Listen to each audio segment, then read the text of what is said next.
जी तो स्टूडेंट समझ में आ गया quadratic equation, solution of equation. अब हम पढ़ेंगे method for solution of quadratic equation. ये भी हमने पढ़ा है कि क्यों इसे मतलब हम लेंगे यहाँ पे क्वाड्रेटिक इक्वेशन।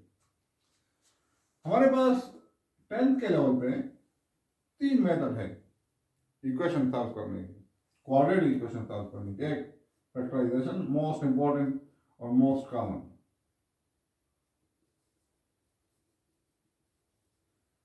दूसरा कंप्लीटिंग स्क्वायर।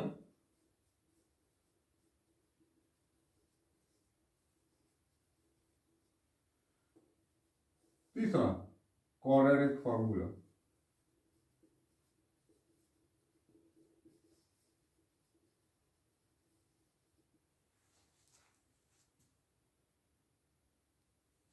अभी हम one by one in methods को पढ़ते हैं।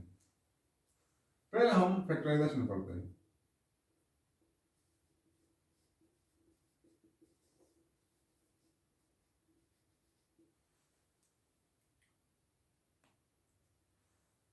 फैक्टराइजेशन इसका दूसरा नाम है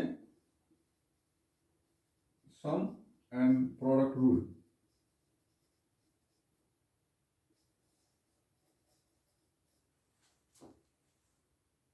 मोस्ट कॉमन मेथड और ज्यादा इस्तेमाल होने वाला मेथड। मैथ किसी लेवल में, नाथ में, 10 में, फर्स्ट ईयर में, सेकंड ईयर में ज्यादातर यही मेथड इस्तेमाल होता है। सो स्टूडेंट इनको और से देखो और सही तरह समझो। आसान मेथड भी है। कैसे? हमारे पास किसी भी क्वाड्रेटिक इक्वेशन में 3 टर्म होते हैं स्टैंडर्ड क्वाड्रेटिक फॉर्म में। ये हमारा स्टैंडर्ड क्वाड्रेटिक फॉर्म है। फैक्टराइजेशन से सॉल्व करने का फर्स्ट इसके 2 रूल्स, बेसिक दो रूल हैं। पहले इन 2 रूल्स के मुताबिक आप इक्वेशन को स्टैंडर्ड फॉर्म में ले आओ, फिर इसको फैक्टराइज करते हैं। कैसे? फर्स्ट रूल ये है कि the coefficient of x square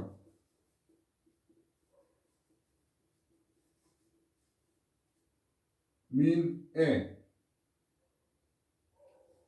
ये मस्ट बी पॉजिटिव। ए जो होगा ये पॉजिटिव होगा। ये नेगेटिव है तो माइनस आर में मल्टीप्लाई करके पॉजिटिव कर दो। दूसरा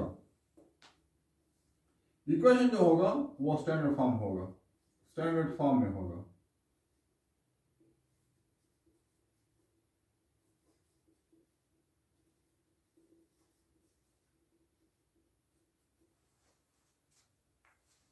फैक्टराइजेशन से क्वाड्रेटिक इक्वेशन को सॉल्व करने के लिए 2 बेसिक रूल्स हैं। यानी कि सॉल्व करने से पहले हम इक्वेशन को उस फॉर्मेट में लाएंगे, फिर जाके हम फैक्टराइजेशन वाला रूल अप्लाई करेंगे। 2 प्रॉपर्टीज क्या है? एक कि एक्स के जो कोएफिशिएंट है, यानी कि ए जो है, यहाँ पे सामने कोई भी नंबर होगा वो पॉजिटिव होना चाहिए। दूसरा स्टैंडर्ड फॉर्म में हम इक्वेशन देखेंगे तब जाके हमारे पास फैक्टराइजेशन का रूल अप्लाई होगा।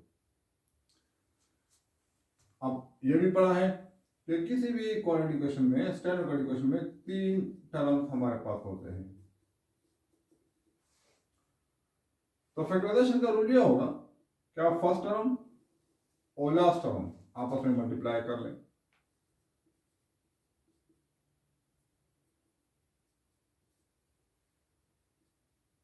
तो ये ए सी एक्स कर जाए।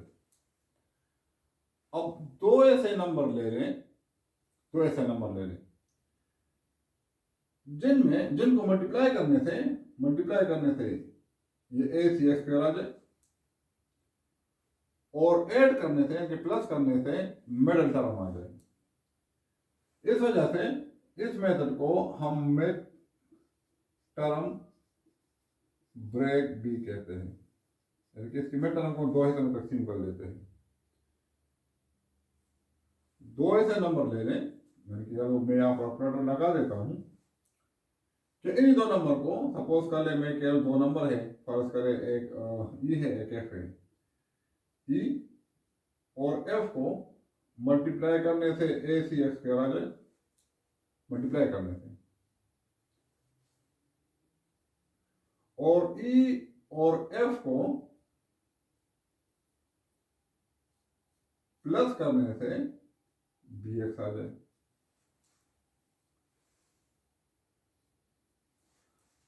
फर्स्ट और लास्ट टर्म को मल्टीप्लाई कर ले, ठीक है, कर लिए। अब दो ऐसे नंबर ले ले जिनको मल्टीप्लाई करने से ए सी एक्स के फर्स्ट और लास्ट टर्म का प्रोडक्ट आ जाए और ऐड करने से मिडिल टर्म आ जाए। सम एंड प्रोडक्ट रूल इस वजह से कहते हैं कि इसमें हम बेसिकली फैक्टर्स को सम और प्रोडक्ट करते हैं मिडिल टर्म लाने के लिए, और मिड टर्म इस वजह से कहते हैं कि इसकी मिड टर्म को हम ब्रेक दो हिस्सों में तकसीम करते हैं। जी तो स्टूडेंट, इक्वेशन भी समझ में आ गई, टाइप्स ऑफ इक्वेशन भी पढ़ लिए, क्वाड्रेटिक इक्वेशन और इनके सोल्यूशन के मेथड भी पढ़ लिए। अब उनमें से हम पहला मेथड कर रहे हैं फैक्टराइजेशन। अभी पढ़ा है कि फैक्टराइजेशन को का दूसरा नाम जो है वो हम सम एंड प्रोडक्ट रूल भी कहते हैं, या क्वाड्रेटिक इक्वेशन का दूसरा नाम जो है मिड टर्म ब्रेक भी है।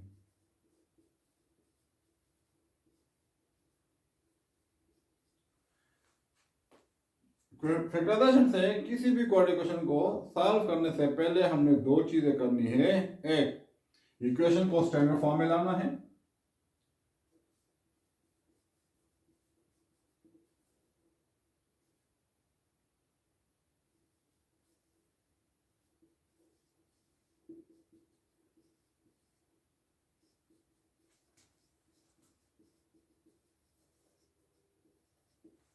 एक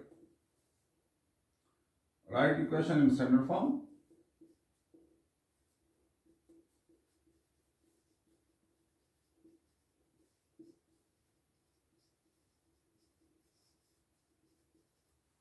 दूसरा कोएफिशिएंट ऑफ एक्स स्क्वायर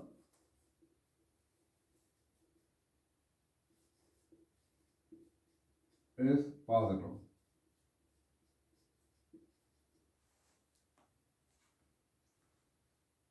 और फिर उसमें सम एंड प्रोडक्ट या मिड टर्म ब्रेक या फैक्टराइजेशन के तरीके अप्लाई कर देंगे। अब देखें, हम एक छोटी सी मिसाल लेते हैं। For example minus x square minus 7x is equal to 12, और हम इसको फैक्टराइजेशन के मेथड से हल करना चाहते हैं। दो प्रॉपर्टी करेंगे, एक स्टैंडर्ड फॉर्म में लाएंगे। स्टैंडर्ड फॉर्म में लाने के लिए हम यूं करेंगे कि हमारे पास एक्स स्क्वायर माइनस 7x, ये 12 जो है उस तरफ चला जाएगा, यहाँ पर प्लस है उस तरफ माइनस हो जाएगा, तो इक्वल टू 0 करेंगे तो ये एक स्टैंडर्ड क्वाड्रेटिक फॉर्म आ गई। अभी भी फुल स्टैंडर्ड में नहीं है, क्यों? Coefficient of x square positive करना है, तो मल्टीप्लाइंग बाय -1,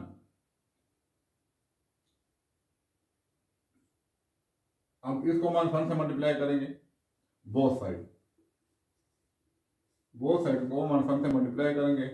माइनस में मल्टीप्लाई करने से ये होगा कि जो प्लस साइन हो जाएंगे वो माइनस होंगे, और जो माइनस हो जाएंगे होंगे वो प्लस हो जाएंगे, ठीक है। अब ये स्टैंडर्ड फॉर्म में आ गई एक, और कोएफिशिएंट ऑफ एक्स जो है वो पॉजिटिव है। जी तो स्टूडेंट, इक्वेशन को स्टैंडर्ड फॉर्म में लाने के बाद अब इनको हम फैक्टराइजेशन मेथड से या सम एंड प्रोडक्ट रूल से या मिड टर्म ब्रेक से अब हल करते हैं। मिड टर्म के रूल में हमने ये पढ़ा था कि हम फर्स्ट और लास्ट टर्म को मल्टीप्लाई करेंगे, यानी कि एक्स स्क्वायर और 12 को आपस में मल्टीप्लाई करेंगे तो हमारे पास 12x स्क्वायर आ जाएगा। अब दो ऐसे नंबर ढूंढे जिससे हमारे पास 12 आता हो।